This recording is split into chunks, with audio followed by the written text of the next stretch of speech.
Hello and welcome back to the podcast. Welcome back to the channel. I hope you're doing well and I hope your day is filled with positivity and happiness because it's important. And if not, hopefully we can provide some sort of escapism. Seville, Manchester United, massive game coming up for Manchester United. I think people are sleeping on Seville and we got to pump it up. Don't you know, pump it up. You know, people seem to like Clayton doing it. So, you know, I figured your boy Triple M might just knock his intro there. So yeah, joined by Shawnee325 as usual, and Maloto, Rita, aka one of my best friends, to dissect why this game is going to be such an important part of Manchester's season. Look, I'm going to start with a few fun facts about Sevilla. Number one, they're 17 games unbeaten at the moment, right? That doesn't really mean anything in context because the La Liga games that they played were quite a while ago, and there was I think a 2-week break between them stopping the league and coming to the Europa League, but they're still unbeaten nevertheless. Number two, they're fourth in the La Liga, level on points with Atletico Madrid. I don't know what you make of that. And number three, they've won 5 Europa League titles in the space of 10 years. I think the last one they won was 4 years ago in 2016, if I'm not mistaken, just before us. So look, this team definitely has the pedigree. What is your assessment? And we'll start with you, Shawnee. What is your assessment of Sevilla and your confidence levels against them? Obviously, it's not the same side that won the 5 Europa League titles. A lot has changed since then, but they're still a decent side. And what do you think of them going into this match? It's going to be a tricky one. I think Sevilla are very disciplined. I think that tactically they probably have a better structure than United. I think they're a team that likes to hold the ball, be in possession. I don't think it's going to be a walkover, so my confidence of United is 50-50. But more than 50-50. I think it's like 65. And the reason why I'm that much confident in United is because when I watch Sevilla versus Wolves, Wolves is obviously a very defensive team. But when Wolves was attacking in the early stages, there's so much space that Sevilla leave open. And if you just think, like I was telling Clayton on yesterday's show, if 3 of our front 5 again have a good game, Martial is going to run into so much space. Rashford will have so much of space.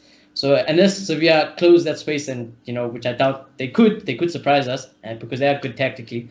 But the amount of space that's there, it's made to be had. So if Bruno can get into it, I think attacking wise, we can give them a lot of trouble. Yeah, definitely. Reto, what's your assessment of them? How are you feeling about Sevilla? Yeah, these guys can beat us. These guys can beat us. They are that good. Their tactically, they're very, very good. They play fantasy football, really. They remind me a lot of Liverpool, and I know that's putting them on a high pedestal, but the way they play, the intensity they play. I've watched them a couple of times this season, and more notably, I watched them against Roma and Wolves, and they were running from get-go to 100 and something minutes, and they played insane intensity. The pattern they do. I remember the commentator against Wolves was comparing them with Wolves and saying that they play with disciplined and planned patterns, and that's why they're so good. So if we're not on it, this team can have us. Yeah. And what Shini's saying, they will leave spaces that will play in our favor because we know we can play on the counter. We're probably going to sit back and try counter them, so that can play in our favor. But if we're not on it, offensively, they will get a couple of goals. So yeah, I'm not 100% sure we can win this game, to be honest. Yeah, look, if you're looking for a silver lining as a Manchester United fan, they did struggle for large portions of that game against Wolves to break them down. That's partially because Wolves deserve a shithousery reward for how they played that evening. But nevertheless, if Wolves had scored that penalty, they might have snuck they had over the Bruno, line. you know what I mean? So to be honest, yeah. As much as Wolves play defensively, I feel like Sevilla pushed Wolves into playing that defensively because they're usually more attacking than that. But they were just not letting Wolves out. So it just shows the kind of team that they are. I mean, it makes sense, and it all comes down to opinion at the end of the day. Let us know what you think in the comments down below. Personally, my assessment of that game was that Wolves was always going to play a bit more reserved and defensively than they usually do because of what was at stake. The fact that it's a one-leg game over 90 minutes, there's no second leg, and I think a lot of teams have changed their mentality going into these games, even in the Champions League as well. You can see a lot of teams not playing like their usual selves in certain instances, and I definitely think that was the case with Wolves. Maybe it was because Sevilla were that good. We'll just have to wait and I see, think we'll just I hear wait and you, see. but I think it's a bit of both because Wolves do play defensively and they don't mind taking defensive route against bigger teams. But just they had no chance. The amount of times they got in the box was non-existent, and I think that's down to Seville. No, that makes sense. But also I do agree with Moloto though. Like if United are not on it, it's gonna be a long night. It's gonna be a long night. I think United have to be on it to win that game. Yeah, I mean, man for man quality, like our first 11. What do you think is your assessment of Sevilla's players? You think man for man, anyone from Sevilla gets into our team? Honestly and genuinely speaking. Nah. Man for man, no one gets in. I just, it's just the way they've been coached and stuff. And, again, like this is going to be a weird example because obviously the team I'm about to compare him to is like they're in the Champions League. But you look at Leipzig and man for man, you could argue United still have better quality. But you look at how they coached and the structure and how they played, it was amazing. And they completely outschooled Atletico. So that's the only worry for me. Yeah, the thing is, all I would say about Sevilla is I think they'll give us a lot of space in behind. I think they'll try to play football, the same thing, come at us, and I think that plays into our hands. Like for me, that doesn't make me afraid. Obviously, we have evidence that 7 out of the 11 best players can have a bad game on the same day, but I just think, you know what? There's no excuses for Manchester United in this final, even if Sevilla do play well. I want to see entertaining end-to-end football, but at the end of the day, I think we should win. And it's going to be interesting to see. I think the onus was on United because I think if United play the best, they should beat this team. They're better players, and the tactics work against teams that play like this. But the point I was making is that if they don't, which you could imagine, we've qualified for Champions League, so if the players aren't hungry to win this trophy, a team like Wolves a team like Sevilla are going to take advantage of that. And instead of players getting in man to man, I don't know, maybe Navas. His name is Navas. Maybe Navas, I don't know. But the majority of the team can't get into United's team. Over Williams, yeah. If you put him at left back, but over Wan-Bissaka in terms of recent form, maybe, but across the whole season, nah. Not a chance. Navas does play as a fullback, right? If I'm not mistaken, or does he play on the wing? Wing back or something like that. Yeah, I think he plays wing back. I'm not sure. Clearly, somebody needs to educate me, but I'm pretty sure he plays at wing back. So, if he does get into the United team, it has to be in Williams' spot, assuming Luke Shaw's injured. But yeah, I don't know. But interesting there, you were talking about United being hungry. First of all, I just want to get this out of the way. I think Ole Gunnar Solskjaer understands the importance of winning this trophy in terms of cultivating a winning attitude and bringing back some of the ethos and culture that was so famous under Sir Alex Ferguson, bringing some of that into this team. I think he wants that, and I think a lot of these players will want that. You think of, I don't know where guys like Jesse Lingard stand, because although they do have winners' medals in these situations, number one, they haven't been good enough in the last 18 months. Number two, a lot has changed since then. So I think all the players who were here when we won the first Europa League title will be hungry to reinvent themselves. And then look for the new guys, the Brunos, the Greenwoods, the Luke Shaws, the Wan-Bissakas, the Maguires. They'll want to cement their legacy or start to cement even a part of their legacy. You know how much you need to win a trophy at United. That's true. So for me, look, in terms of hunger and desire, that's not what I'm concerned about. I'm not bothered about that. I'm bothered about United bottling it in the first half an hour because United always starts slow and then going 1-0 behind and not reacting. That for me wouldn't be a thing of desire. That would just be a thing of we always do this, You want to talk about, I feel like we are still vulnerable to capitulating under pressure, but yeah. Do you guys think if we went toe-to-toe at them, we could beat them? Yeah, I think we have to.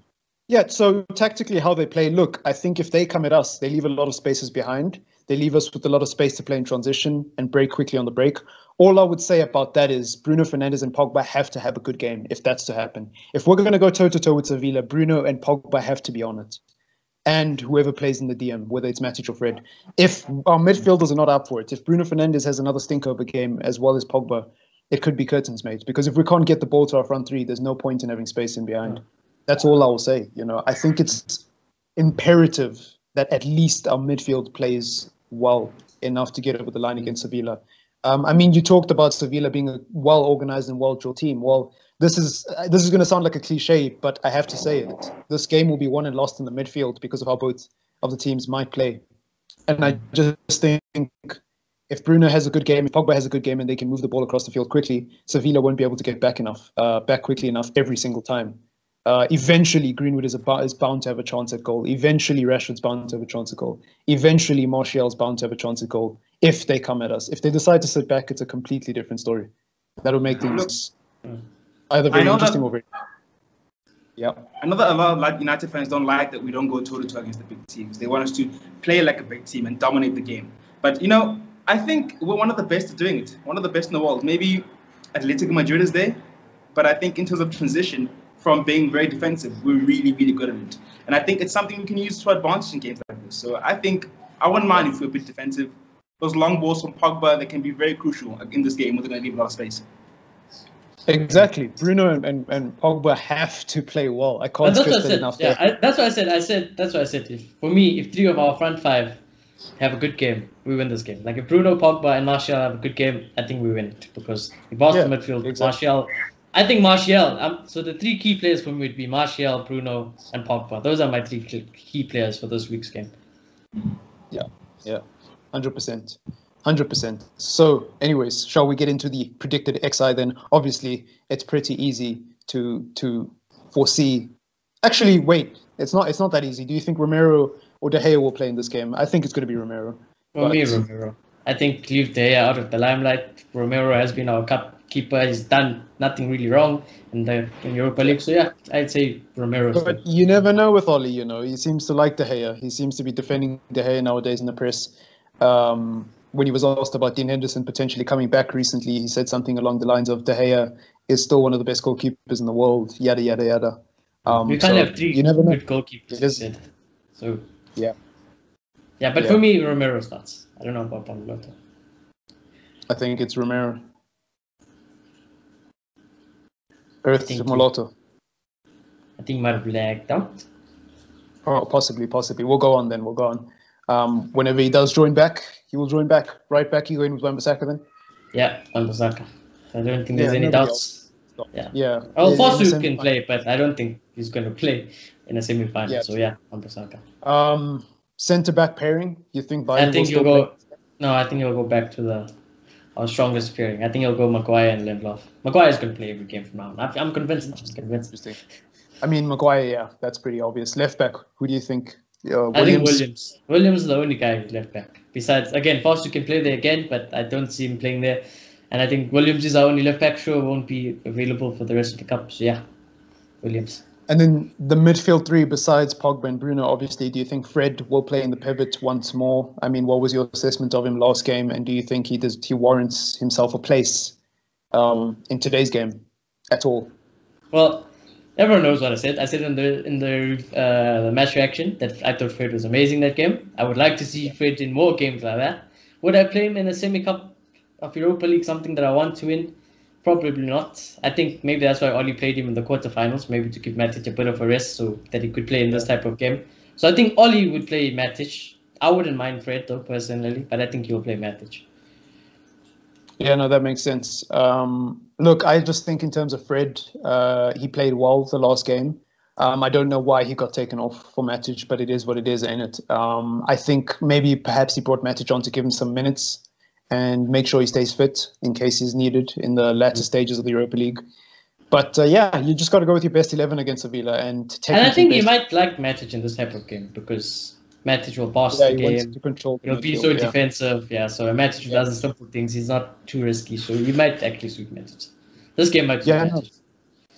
I've got no problems with Matic playing in this game. Then front three, pretty obvious, pretty standard. Rashford, Martial, Greenwood, who else will play? Something tells me there's not a big chance, but it's a sneaky feeling that he might like Mata to play in this game. But I doubt it. Really? I think off the bench, sneaky. Off the bench, 100%. But in terms of starting, that's a bit risky. Yeah, I know. It's just again, I think about Sevilla, Matic and Mata, like they seem like they were made for this game. So and it could be a semi-final. All you might think, Mason is amazing, but play him in a semi-final of this big thing. Obviously, I would. Because Mason doesn't seem to care who he plays. He's just going to put the ball in the back of the net. So, but yeah, I would play our front three, our current front three. And I think 100%, man. Yeah, it is. And I think Manchester United have got to push on and get into that final against Inter Milan. That will be an interesting match preview should we win tomorrow, and should Inter Milan obviously win the coming days. Really hope you're there. That'll be my favorite. That'll be my favorite game to watch United this season. 100%. We have to address the elephant in the room. I know this is a Manchester United fan channel, but let's talk about it. Barcelona 8-2 just before we end off the show. What was your assessment of the capitulation, the monstrosity, that I don't even know what you call it? You know, Barcelona just absolutely getting destroyed last evening. What are your thoughts on that, man? Wait, you know, if this was like Barcelona, right? This is Bayern. That's what was happening. Multiple times. It was so bad. Like, and Malota freaking legged out. Otherwise, I would be giving it to him right now. He's everyone who doesn't know, Malota loves Barcelona. But yeah, I would be giving it to him. It was so bad. Like when the look on my dad's face was priceless. It was absolutely priceless. Because my dad's also a Barcelona fan. And I told him, I'm like, listen, there is a chance. Obviously, it's Barcelona. There's a chance you guys can win. But I said someone is going to get a beating today. Someone was going to get the beat. I didn't expect an 8-2 beating. I expected like a 4-3, something like that. But I knew someone was getting a beating. And then after 4 goals, he was like, you know what, son? I'm going to sleep. I'll check in the morning. And I was like, oh, yes. And I was waiting. And then, the way Bayern played it made me think, obviously, the way Bayern played was like, if I had to write football, how I wanted to be played was how Bayern played it. They move it one touch.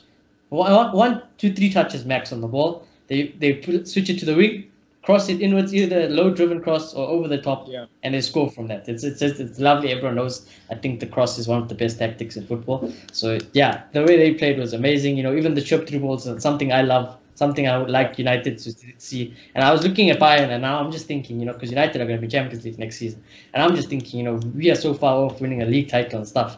How far are we off being an elite team like that? Like you look at that, maybe some of our players get into Bayern's team, like Bruno and Pogba, but the way that they play is just ridiculous. And that's why I'm wondering, can Oli get to that level? And speaking of the Barca fan, I hope he's back. Can you hear us, Maloto? He's about to get some abuse coming his way. That's for sure. Yes, boy. I'm sorry, James. Can you hear me? No, that's fine. That's fine. I'm sorry what's about to happen. Technical difficulties. I'm sorry. Listen, mate, just to catch you up, we did the predicted XI. We're talking about Barcelona now, just a little bit before the end of the show, getting some banter in. What are your thoughts of what happened last evening? The absolute disaster, the calamity. I didn't see. The absolute calamity. Your thoughts as a person who is over the moon about Barcelona, I'll never forget all those conversations, guys. I'll never forget all the size of this guy's head was like it couldn't even fit in this apartment, fam. Then wait there, fam. After beating PSG 6-1 at the Parc de France.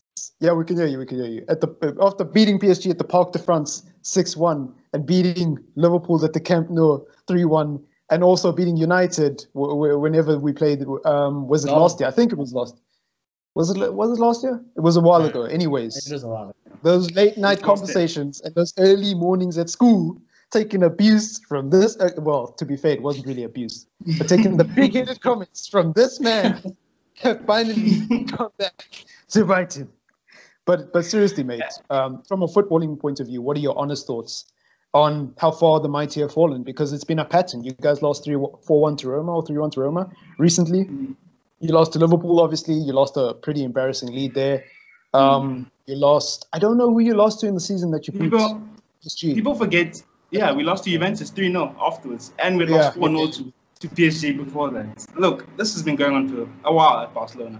I think Barcelona has relied too much on a golden generation, and that generation has expired, really. Xavi's gone, Iniesta's gone, Puyol's gone, Sergio Busquets is a truck, and we haven't replaced any of these players. So it's our doing. And yes, in parts of we've tried to replace them, but I think decision making has been reckless. And I hear they fired Quique Setién, but that's not it. Before the morning, straight after 90 minutes, he got fired. Straight after 90 minutes. That's not it, because it's not his fault. This team is in shambles. Someone who's making decisions needs to be fired. And look, I wasn't as heartbroken because I was kind of expecting a defeat, maybe not 8, but I was expecting a defeat. Yeah.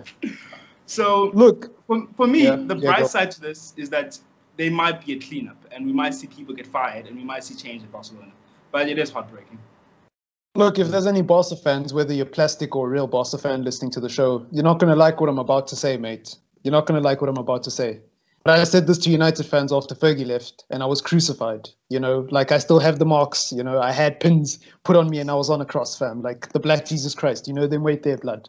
I was crucified for saying this, and I'm going to say it to Barca fans. I think Barca fans. I don't think Barcelona necessarily has to spend £1 billion over the next 10 years. Because Barcelona have never been a team that spends money and throws money at their problems. And I think that's part of the problem. The ethos and the culture of the club has been lost. The youth academy mentality of bringing youth players in and having a couple of world-class players around them, as well as a good coach who has a good philosophy and an understanding of how to get the best out of the young players. And also just finding youth prospects that have proven track records of excellence and are more likely than the sea of potential out there to become a world star has been lost at Barcelona. I mean, let's talk about the signings you guys have made and the amount of money you guys have spent since 2014. Coutinho, flop. Griezmann, flop. Dembele, flop. That's I'm sure there's more people on that million on each player. Yeah, that's almost £500 million on 3 players I've just mentioned there that have technically flopped. Because Griezmann, look, whatever your opinion of Griezmann is, you know me by now. If you know Triple M as a football fan, I don't call players a flop until I've had a full couple of seasons to assess their ability. But Griezmann has been decent. When do you spend £120 million for someone to be decent? Like, when you spend that amount of money on a player, they have to be excellent. Like, there's no questions about it. Look at how Harry Maguire's been. Yeah, they gave away the young player after as well for Pjanic. I mean, Pjanic is exactly. good, but he's old. Like, it just looks like, it reminds me of United again. Like, early days of United. Yeah, so Pjanic is a strange signing, but let's look at Vidal. He came when he was in his 30s in decline. Let's look at players like Arda Turan. Yeah, Arda Turan, to be fair, is just one of those signings that just didn't work out. You know, I understand why Barca signed him, but it just didn't work out. No foul play there. But there's just so many examples of signings that haven't worked out. The Semedos, you know, brilliant right back on FIFA. I love Semedo in pairs as well. You know, like his potential is crazy. Manager mode Semedo, you might do, but in real life, nah, blood. You know, there. So you got violated by Alfonso yesterday. Yeah, he got violated. But look, my honest assessment of Barcelona is that it will take you at least a decade to get back to where you were. Not just because of finance problems, not just because of recruitment, but I think Barcelona needs a new direction. Shawnee mentioned it when you went out of the call. Bayern Munich are playing at a level that we have never seen before. Bayern Munich are playing at a level where it's not just about exceptional talent and exceptional ability. It's about well-drilled, well-oiled tactics that are effective, but also pleasing on the eye. I've never seen before. No, like most of us in this lifetime have never seen a team play and be as far ahead as Bayern Munich are at the moment in terms of the levels. Which team in world football is as close to Bayern Munich at the moment? They're the only team in the last few years that's going to win a European trip since Barcelona in 2016. Bayern team look like they'll give Liverpool a bloody hiding. Yeah, no. I think the difference between Liverpool and Bayern is that Bayern have world-class players in pretty much every position, and they're playing pretty much on the the same bench. ethos that Liverpool's playing. So it's on a whole other level. But what I'm saying is that not we've seen this before. I think the last Barca team to win the treble and the one that won the treble before, I haven't. No, I'm sorry. I haven't seen this before. I personally haven't seen this before. I've never seen one of the biggest clubs in the world get embarrassed in a quarterfinal 8-2. Personally, I've never seen it before. I've never seen a team. I'm not trying. And only score one. Yeah. I'm not trying to listen Bayern Munich, but I feel like it's a big testament to how bad Barca's defense is. And we've seen over the last few years they've conceded so many. They conceded 4 to PSG, 3 to Juventus, 8. If you put it like that, you can see 8 against Bayern. And personally, I'm not just saying this because I'm a Barca fan, but I think the SNM team against a team like Barca could put 8. It's just not. We never, we'll never know because that's a case of what if, could have, would have, should have. But my point is, it's down to opinion. I get where you're coming from. I do get where you're coming from. But personally, in my time alive on this earth, the closest I've seen to this is when both German teams embarrassed both the Spanish teams in the semi-final in 2012, when Bayern won. I think they did the double. They won their league and they won the Champions League. I have never seen a team win a European treble like Bayern Munich have. And maybe that's because of my ignorance as a football fan, and I didn't have, the football knowledge when I was a younger kid to understand. And we were born in 1992 United as well. So yeah, I was just born before United clutched up the 99. So in my lifetime, I have never seen a team be this far ahead of everybody else. I have never seen a team take a team that has won at least one trophy every season since Lionel Messi walked into that team, go from that reputation to losing 8-2 in 90 minutes. This is not an aggregate, by the way. We can talk about, the 6-5s to PSG. We can talk about the 4-0s to Roma. We can talk about the 3-0s to Juve on aggregate. We can talk about that. But in 90 minutes, and look, I understand Barca has problems. I get that. But they've embarrassed the whole of London. Bayern Munich have destroyed Arsenal time and time again. Chelsea are not a bad team, They beat us 3-1 in the FA Cup. I don't know if you guys remember that. Embarrassed by Chelsea, 7-1 on aggregate. They embarrassed Mourinho's Spurs. I'm not saying that Bayern Munich are the greatest team of all time, don't get me wrong. But it's been a long, long while since I've seen a team like Bayern at the moment that not only look pretty in the way that they play, not only look well-drilled and well-oiled in the efficiency of their tactics and their ability to break down sides that we would consider on other days really good teams, but also the generational talent that exists in their team. I mean, Davies ain't going anywhere anytime soon, unless you're going to pay 100 million for a left back. Sign him up, United. Sign him up. Honestly, his value is not 50 million. That kid is a teenager, and he put Semedo on the ground, made him do cartwheels, fam. So he dealt you with look Messi, at the he dealt with generational Suarez talent as well. So it's just, you look at the generational talent in that Bayern team, as well as the experience of guys like Lewandowski, who are in their 30s but are still playing like they're in their 20s, and he's the top goal scorer in the European. I just don't see how a team like Barcelona can catch up in less than 5 seasons without spending a ridiculous amount of money. And the problem with Barcelona is, here's the kicker. Here's what is really saddening. If I was a Barca fan, I would be really depressed by this. 8 of your first 11 are on ridiculous wages and in their 30s. Who's signing them? Who's taking Vidal off your hands? Who's taking Busquets off your hands? Who the hell is this mysterious team that's signing Messi? Because apparently Messi's leaving this summer. Who's going to sign him? Who's going to pay 500k a week for a 34-year-old, 35-year-old? Yeah, he's a Ballon d'Or winner, but who's going to sign him? Who's going to sign Luis Suarez on those wages and for that transfer fee? Look, Who's going to take all those 8 players plus the deadwood off your hands? I think Barcelona are really in the mud, not because it's impossible for them to come back, but because they've got their wage structure is actually broken at that club, and they've got so many mediocre players. I'm sorry. Like, everybody gets old. Like, Busquets is not the player he once was. He's one of my favorite CDMs of all time, but he's no longer the player he once was. Barcelona have broken their wage budget by giving mediocre players best in the world salaries. And I don't see anyone taking that off their hands until their contracts run down. So you're looking at least a couple of seasons of just Barca not being the same Barca.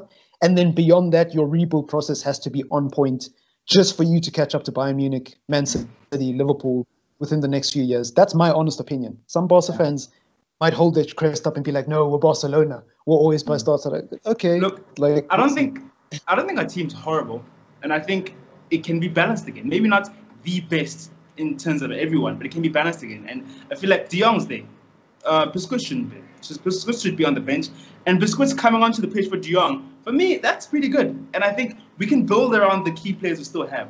But in terms of Bayern, they're a brilliant team. But honestly, I'm not there where I think they'll dominate for the next 5 or 6 years. I don't see that, honestly. No, because not this Bayern team. Yeah. I think they're old. Some of them are old.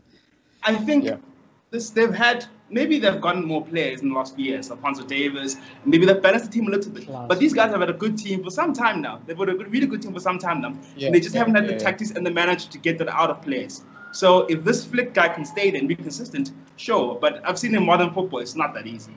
But yeah, Barca becoming the best in the world. When I say catch up to Bayern, by the way, when I say catch up to Bayern, I don't mean specifically this Bayern Munich team. I mean specifically whichever team at the point in time over the next 5 years is the best team in the world. Just to clarify. So I don't see Barcelona going back to the same Barcelona they were for a very long time.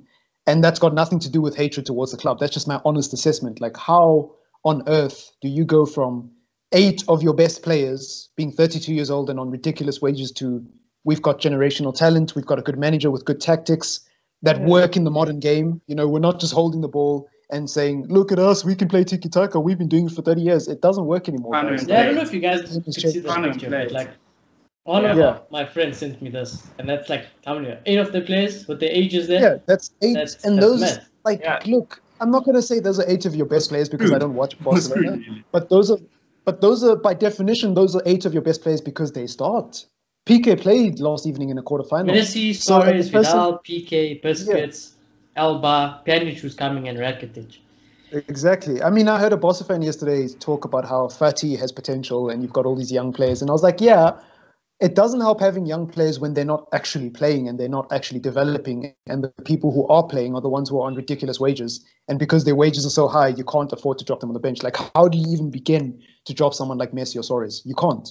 And then, you move down that list, Piqué, Busquets. As you said there, Busquets should be playing on the bench, but it's Busquets, and that's the problem with Barcelona. I think we need to drop someone who's you need a manager with the backbone.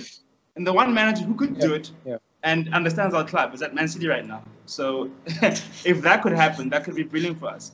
But, yeah, look, I don't think all our players are bad. I understand the Ansu Fati thing. I think he's an amazing talent. I think he should be starting. I think the problem there is with Griezmann, and we bought Griezmann for so much. As you're saying, we bought Griezmann for so much. How can we not start him and start this kid who's just come from the youth? So I think he should be starting. Suarez, I think, was the best player for Barca last night. Messi, it's Messi. So not the whole team is bad, but a lot of it does need to change. So I don't think it's impossible. I don't think we can be outright that team in 2010 who just dominated everything. But I think we can stabilize this team, and I can see us winning a Champions League in the foreseeable future if we do the right things. Yeah, well, just to end off the podcast, because this was initially about Seville versus Manchester United, so I don't want to drag. Yeah, and we still need to give our score predictions just before we get there. Here is my honest response to everything you just said. Everything you just said is 100% true. It's 100% correct. But I think the modern game has changed so much. Teams like Bayern Munich and Liverpool have really opened our eyes. When I watched Barcelona yesterday lose 8-2 and capitulate, I thought to myself, well, here's someone who's won 6 Ballon d'Ors and he can't even score a single goal against a team that a few years ago wasn't even considered the best team in the world. He's not even looking upwards. He didn't even look upwards. He didn't even look upward. Messi barely touched the ball, right? I'm not blaming Messi. I'm not saying it's Messi's fault. Just hear me out. Let me finish. Busquets, guy who's won multiple Champions Leagues, won multiple La Liga titles. He should have the experience and the decision-making abilities to have a decent game against a team that, by most accounts, isn't really that good and wasn't really considered the best team in the world a few months ago. Cool. Bayern aren't that good. They're not as high as everybody's lubing them up to be. Let's just go with that premise, right? You've got guys like Busquets, guys like Vidal, guys like Piqué. Piqué is past it, but whatever your opinion is of Piqué, he's played next to the likes of Sergio Ramos. He's lifted a World Cup, which your best player probably hasn't done. He's lifted multiple Champions League titles and multiple Liga titles. He should have the experience and the decision-making qualities and the footballing IQ to make up for his lack of pace and his lack of abilities thereof. You have 8 players in this Barca team who, by many accounts, were world-class at some point in their career. And I just think, is it enough to be a world-class player anymore? Is it enough to be good and excellent and win Ballon d'Ors anymore? Mm-hmm. Look at the fact that Ronaldo went crashing out. This is the first time, guys, in a long time that we're going to have a semi-final where number one. Yeah, it's the first time in 15 years that we're number one. There's no Messi and Ronaldo. Number two, there's no Madrid or Barcelona, which is bigger than Messi and Ronaldo. There's no Madrid or Barcelona in a semi-final. Let that marinate. I don't remember a time when I was alive on this earth that Barcelona and Real Madrid were not in a Champions League semi-final, at least one of them. That's number 2. I just think, is it enough to sign star-studded quality? And I look at the modern game. I look at the coaching staff. I look at the tactics. I look at how football has evolved. You know, the likes of Jurgen Klopp bringing the Gegenpress into the modern game. I look at how much work. I say it all the time. On that point. It's the world-class player. I don't care what anyone says. For me, Wijnaldum and Liverpool's midfield is not world-class. Their names are not world-class started players. But that system and the way they run it is ridiculous. Yeah, exactly. So I look at the work rate. I look at the training facilities of the modern day. I look at the fitness of the modern day player compared to 20, 30 years ago. I look at the quality in the tactics, the quality in how well-drilled just teams are in general now. I look at the level and the bar of teams like Bayern Munich and Liverpool and Man City. Leipzig are doing madness. Yeah, and even how far a team like Leipzig has come, and how far in 9 the years. bar They've only been existent for 9 years. Yeah, exactly. And then I look at how Barcelona were dominant in that area, and I just think, yes, what Pep Guardiola and everybody who came before him did was amazing. Please do not twist my words. Barcelona was an amazing team when they were at their prime. But were they really that good to survive in the modern day? Would teams give Messi as enough space to run through 6 people and put the ball through Boateng's legs? Would teams work as hard? I mean, would the way teams work as hard nowadays to keep up with the big dogs have had some sort of effect? I'm not saying Barca wouldn't have won all those titles. I'm not saying Sir Alex Ferguson wouldn't have won all those trophies. I'm not saying Wenger's Invincibles wouldn't have been Invincibles nevertheless. But you're looking at a Barcelona side here that could realistically lose to a lot of the teams in the Champions League if they're not up for it. And sometimes I wonder, is it enough to be world class anymore? You know, has the team evolved and changed so much? I think all those tactics you're describing, when Barca were at that prime, they were the only team doing it at that level. So exactly, I understand in saying if they came in now, the competition would be much higher. In terms of world-class players doing it and just buying world-class players and going all the way, I think it's not as easy as it used to be, but it's not impossible. I think if Zidane went out, opened the check and bought players in every position, even if they don't have fancy tactics, I think they can do it because of the way they play. I think playing style plays a very big part in it. Barca don't have good players, but they open up and they attack because that's the way Barca play. And if you do that, you will concede a lot of goals. So I think it's not black and white. Yeah, that's what I mean. That's exactly what I'm saying. You've summed it up there. I'm not saying Barcelona's great teams wouldn't have won. I'm not saying Sir Alex Ferguson's great teams wouldn't have won in the modern day. All I'm saying is, would it have been as easy because it's not black and white anymore? There's so many gray areas. Do you hire the right coach at the right time with the right tactics that work in the modern game? Look at how far That's what I'm interested to see what Barca's going to do. Is Barca going to get someone like a Xavi, or they're going to go get Poch? Something like that. What are they going to do? Because look at what Juve have done. They've gone and got Andre Pirlo. Of all people, Andre Pirlo. And people are knocking Juve. But hey, hang on now. Barca did this a few years ago and they won a treble. I don't know if you guys remember, but Pep Guardiola didn't actually have coaching experience at the highest level. He was just a club legend who had a good understanding of the ethos, the culture, and how to bring that into the playing style, as well as a good understanding of how the club is run. And he got given the job as a club legend. And whatever your opinions are of Andre Pirlo, he's not a mug, you know. He is not... No offense to Ole Gunnar Solskjaer, but I don't think you can clown him the same way as Ole Gunnar Solskjaer. I think he is a well-respected figure amongst the elite names in football. Basically, when Andre Pirlo walks into a boardroom, I think heads do turn because he was that good of a footballer when he was in his prime. Whatever your opinions is, Messi and Ronaldo didn't carry their team to a World Cup. Pirlo did, you know. I think so. Yes, he's a bigger name than Solskjaer, but I'll put him in the same category because I feel like he represents a courage in football now to hire managers like this. Yeah. And I think it's because people are starting to realize that people understand football. There's no elite group of managers and they're the only ones who can do it. And you just need to give people time, give managers time to show you what they can do. Exactly. Of course, we'll never know until Pirlo actually lifts something, obviously. But yeah, you're 100% right. That's all I wanted to get across because I know there's going to be a lot of Barca fans crucifying me. I just feel like getting a good coach and buying is not the key to Barca's problems. Getting a good coach, having a new leadership at the top of the club, getting back to their ways of signing youth players and stop trying to be Chelsea, stop trying to be Madrid, stop trying to be PSG, stop trying to be Man City because you're not. You're not like just go back to your old ways. All the way back up. Yeah. Just go back to your old ways and then back the manager and the players that you buy and wait and just be patient because you ain't going to get rid of this deadwood anytime soon unless you have clubs like Juventus. I mean, Juventus wouldn't even sign someone like Pjanic anyways. But unless you have clubs who are willing to say, hey, let's take Vidal off your hands for 50 million and we'll take his wages. Hey, let's have Suarez. Hey, let's have Busquets. Let's take him off your hands and give you some money so that you can go and spend. Not many clubs are going to do that. Not in the times we're in the world at the moment, but even beyond that, I just struggle to see how somebody's going to buy Vidal next season for enough for Barca to then go, hey, thanks, we're going to use this to rebuild our team, you know? So it's going to be interesting. I agree with you, and I think we have a really good youth system. So I think we need someone who's going to come in and play the youth and bench Yeah. these guys. Like, I know it's going to be hard, but play Ansu Fati. Choose either Griezmann or Suarez to start and work around them. Put one of them on the bench. Put a lot of players on the bench. Play the Ricky Puig of this world. And for the next few years, just try to build around that and build via players here and there. So I agree with you 100% there. Yeah. Barcelona will be fine. Make no mistake. When a team is in shambles, but they're still second place, 18 teams below them, but they're in shambles. 18 teams below them, and they sack their manager right directly after a football match. Make no mistake, Barcelona is still a good side and a relevant side in world football. Make no mistake, they have one of the biggest revenue streams in the world. They will be fine. It's just about how long it will take them to get back to playing in Champions League finals again. Like, I have no doubts Barca will get back to the top. But anyways, moving on, your score predictions just to end off the show. Seville Wait, can I versus ask a question? Manchester. Can I ask a question? How do you think United versus Barca will go down? That's a silly it's a silly argument after yesterday's game, but if Barca played the way they played yesterday, I think United could beat them 2-0, 3-0, maybe even 4. If Barca played the way they did yesterday. I'm thinking about but if Barca played with a bit of fight, yeah.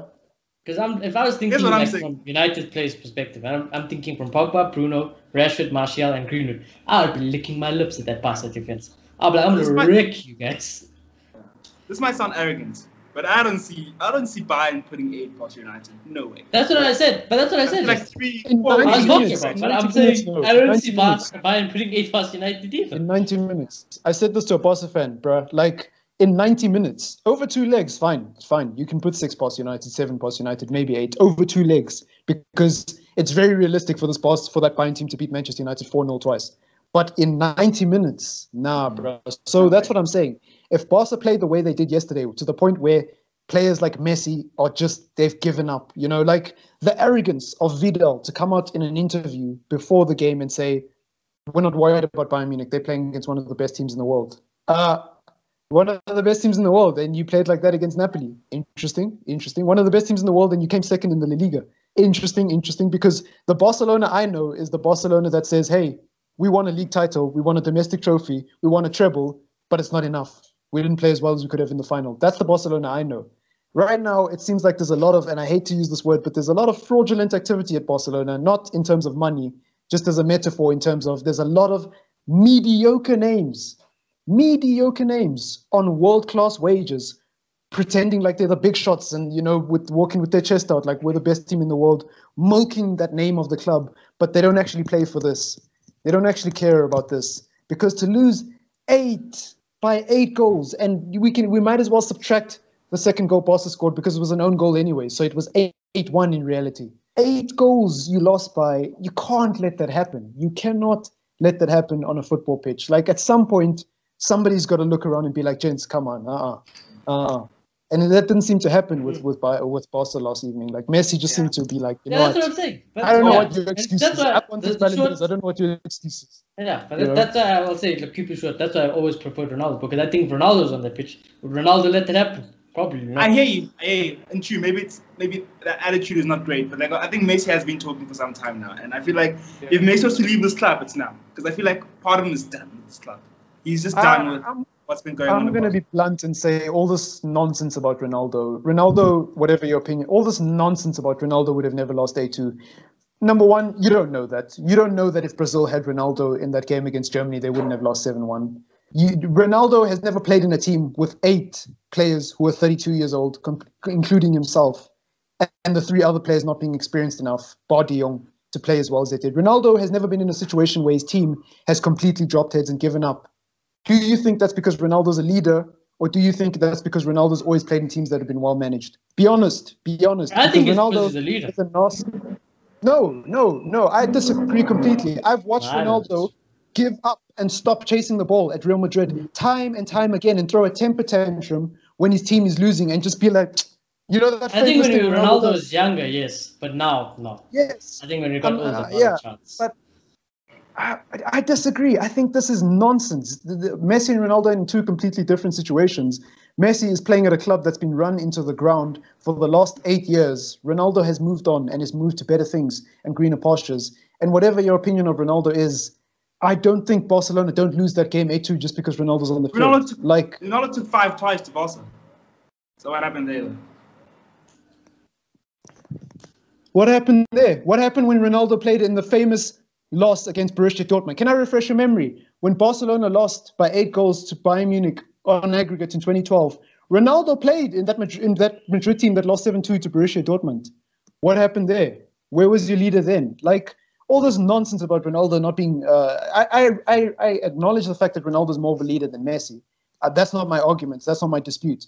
My dispute is Ronaldo is a narcissistic player who is very selfish, and sometimes that can hurt your leadership, as we've seen in the past. Sometimes it can be a good thing because people are like, oh, let's follow this guy. But make no mistake, I don't think because of Ronaldo's leadership skills, he would have waved the magic wand over Alex Vidal's head and been like, hey, we're not the best team in the world. Pick your shit up and let's play football. I don't think Ronaldo would have changed I think that. Ronaldo wouldn't have allowed his teammates to head drop like that. Not like that.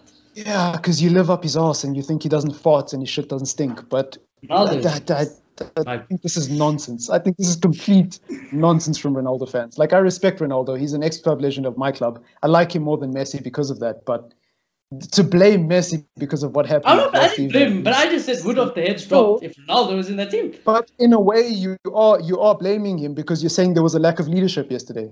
You're saying there was a lack of leadership. There was a lack of leadership yesterday. Exactly. So you're blaming the leadership of the club. In other words, you're blaming the guy with the armband. Who was wearing the armband? I tell you what, it's not Vidal. It was a little fellow with the number 10. What I'm saying is that at a certain point, it gets past that. Because as I'm saying, we should have been thrashed. Yes. And when they did get thrashed, like Casillas, Ramos, and Ronaldo on the pitch. And if that's not insane amount of leadership, I don't know. Like, guys, leadership doesn't win you a football game. Leadership, good management, good form, good tactics, and exceptional ability on the field wins you a game against a team like Bayern Munich. Not leadership. Like, get that out your head. You don't just wave a magic wand and give a rah-rah speech and then everyone starts playing at their best. It doesn't always work like that in football. I have watched Ronaldo play in teams that have completely capitulated, and instead of lifting his team up, all he's done is this and given up, and he doesn't even run back to help his team defend.